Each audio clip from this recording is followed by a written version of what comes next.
जय हिंद। इसके पिछले वीडियो में हमने पढ़ लिया था साइंस के बारे में। अब हम पढ़ेंगे साइंस के प्रकार के बारे में। एक एक के बारे में हम डीपली पढ़ते हैं। अब देखते हैं कि साइंस कितने प्रकार के होते हैं। तो साइंस जो होता है वो 3 प्रकार का होता है। पहला होता है फिजिक्स, केमिस्ट्री और बायोलॉजी। इतना हमने आपको पिछले वीडियो में बता दिया था। अगर आपने पिछले वीडियो नहीं देखा है तो डिस्क्रिप्शन में लिंक होगा, उससे आप जाकर देख सकते हैं। चलिए इस वीडियो को स्टार्ट करते हैं। तो चलिए देखते हैं। फिजिक्स का जो अर्थ होता है वो होता है भौतिक विज्ञान, और भौतिक विज्ञान के बारे में आज पढ़ेंगे। इसके बाद से अगले वीडियो में केमिस्ट्री और फिर बायोलॉजी के बारे में पढ़ेंगे।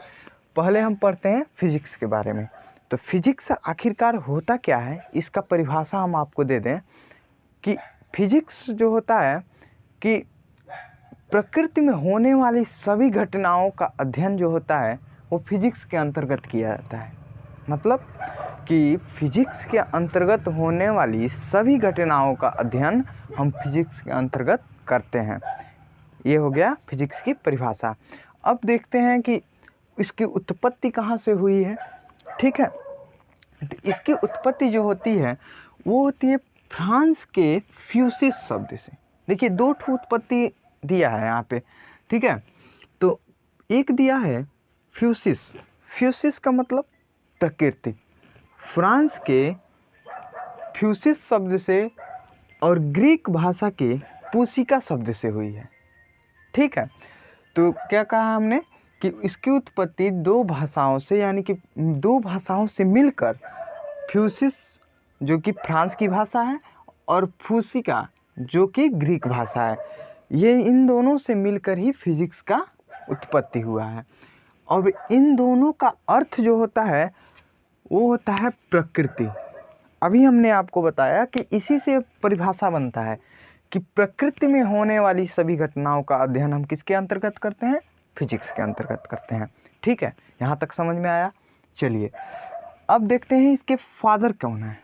तो देखिएगा यहाँ पे बच्चे बहुत कंफ्यूज होते हैं कि फादर कौन है। ठीक है, तो यहाँ पे फादर जो हैं वो हैं आइंस्टीन, मॉडर्न के फादर। ठीक है, लेकिन पूछता बहुत तगड़ा है। एग्जाम में कभी भी ऐसा नहीं पूछेगा जो आप पढ़ रहे हैं, वो ऐसा पूछता है जो आप भूल चुके हैं। कहेंगे वो तयबे नहीं करेगा। ठीक है, वही सब पूछता है। लेकिन मैं आपको दोनों बता रहा हूँ ताकि आपको कन्फ्यूजन न रहे। तो पहला जो है इसके ओल्ड फादर हैं वो है न्यूटन। ठीक है, न्यूटन जो कि 16वीं शताब्दी के रहने वाले थे। ठीक है, कौन है? न्यूटन जो कि 16वीं शताब्दी के रहने वाले थे। और मॉडर्न में जो फादर हैं, इस समय जो फादर बना दिया गया है जिनको, वो हैं एल्बर्ट आइंस्टीन।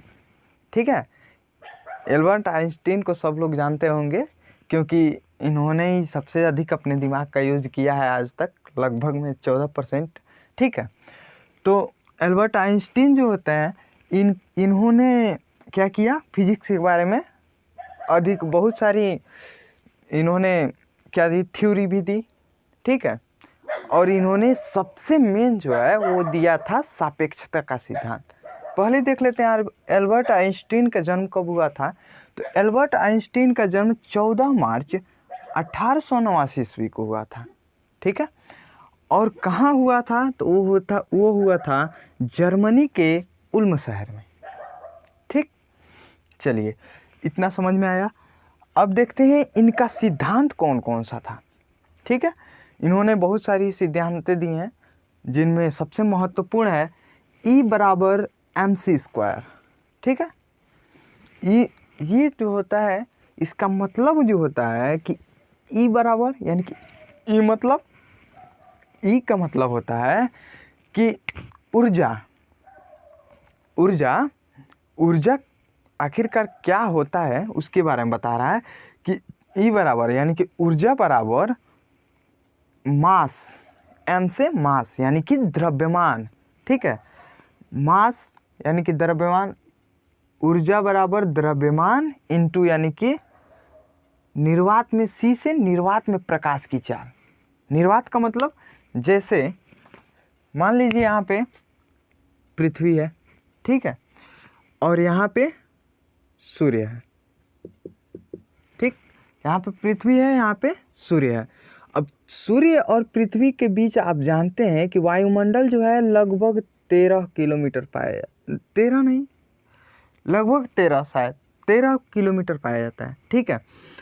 अब यहाँ तक वायुमंडल पाया जाता है, ये तो समझ में आया। अब इसके बीच में, इस वायु के बीच में यदि प्रकाश प्रवेश कर रहा है तो वही हमारा तो निर्वात में प्रकाश की चाल होगी, ठीक है। तो निर्वात का मतलब समझ में आया कि जहाँ पे हवा ना हो, यानी कि इसके और वायुमंडल के बीच में जो बच रहा है ये जगह, यहाँ पे निर्वात कहेंगे इसे हम, ठीक है। यहाँ पे अगर प्रकाश प्रवेश करती है तो यहाँ पे कौन सा कहेगा कि निर्वात में प्रकाश की चाल, ठीक है। तो यहाँ पे क्या कह रहा है कि ऊर्जा जो होता है वो मास यानी कि द्रव्यमान और सी अर्थात निर्वात में प्रकाश की चाल के ऊपरा ही दू लगा यानी कि वर्ग के। कहने का मतलब ये है कि द्रव्यमान और निर्वात में प्रकाश की चाल के वर्ग के गुणनफल के बराबर होता है हमारा कौन सी, ये ऊर्जा, ठीक है। चलिए यहाँ तक समझ में आया। अब देखते हैं एक और इन्होंने सिद्धांत दिया जिसको कहते हैं हम सापेक्षता का सिद्धांत। ये बहुत महत्वपूर्ण है, इन्होंने ही सबसे अधिक मेहनत इसी पे किया था, इन दोनों पे, ठीक है। देखते हैं सापेक्षता का सिद्धांत क्या होता है। सापेक्षता का मतलब ये होता है ना, अगर आपसे कह दिया जाए कि आप अपने दोस्त के साथ खूब मौज कीजिए, तो आप दिन भर बैठ के बतियाएंगे, फिर भी आपको लगेगा 2 घंटा न हुआ है।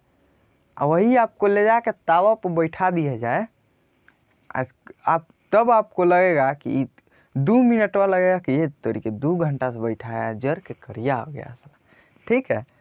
तो जो सापेक्षता का सिद्धांत होता है यही होता है कि आप बैठे तो उतना ही समय, लेकिन आपको लगेगा नहीं कि मैंने इतना बैठा है, ठीक है। अगर आपको बैठा दिया जाए किसी अपने जान पहचान वाले लोग के साथ, तो 2 घंटा कैसे बीतेगा, लगेगा 2 मिनट है। और 2 मिनट आपको धूप में एकदम तवा दिया जाए, तब लगेगा आपको कि ये तेरी कब तक दिनवा डूबेगा ही, कब से तवा रहा है ससुरा, ठीक है। तो यही होता है सापेक्षता का सिद्धांत। चलिए अब देखते हैं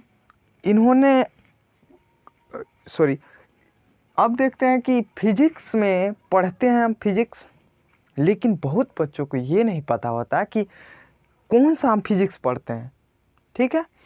फिजिक्स अनेकों प्रकार के होते हैं, लेकिन हम जो फिजिक्स पढ़ते हैं वो पढ़ते हैं रिलेटिविटी फिजिक्स। यानी कि रिलेटिविटी फिजिक्स का मतलब होता है सापेक्ष भौतिकी, सापेक्ष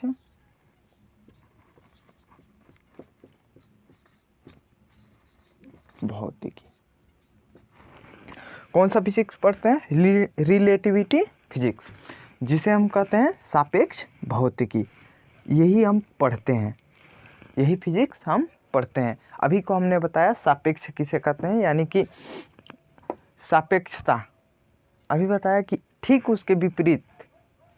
और यहाँ पे सापेक्ष का मतलब हो जाएगा उसकी तुलना की जाए किसी वस्तु से, वही सापेक्ष हो जाएगा कि इसके सापेक्ष हम बता रहे हैं। यदि हम कह दें कि ये मार्कर कैसा है, तो आप वैसे नहीं देख के बता सकते कि ये कैसा है, किसी से कंपेयर करेंगे तभी आप बता सकते हैं ये छोटा है, बड़ा है, पतला है, लंबा है, ठीक है। यदि हम इस अंगुली से तुलना करें कि इस अंगुली की तुलना यानी कि इसके सापेक्ष कैसा है, तो आप कहेंगे मार्कर बड़ा है। यही आपका सापेक्षता का सिद्धांत हो गया, ठीक है। और एक और मैंने सापेक्षता का सिद्धांत दिया था इसके पहले, उससे आप समझ लीजिएगा। चलिए इसका नोट्स बनाते रहिएगा आप, ताकि आपको हमेशा याद रहे। इसकी जो केमिस्ट्री है, बायोलॉजी है, इसके लिए एक अलग वीडियो बनाएंगे ज़रूर इसके अगले वीडियो में। तब तक के लिए चलते हैं।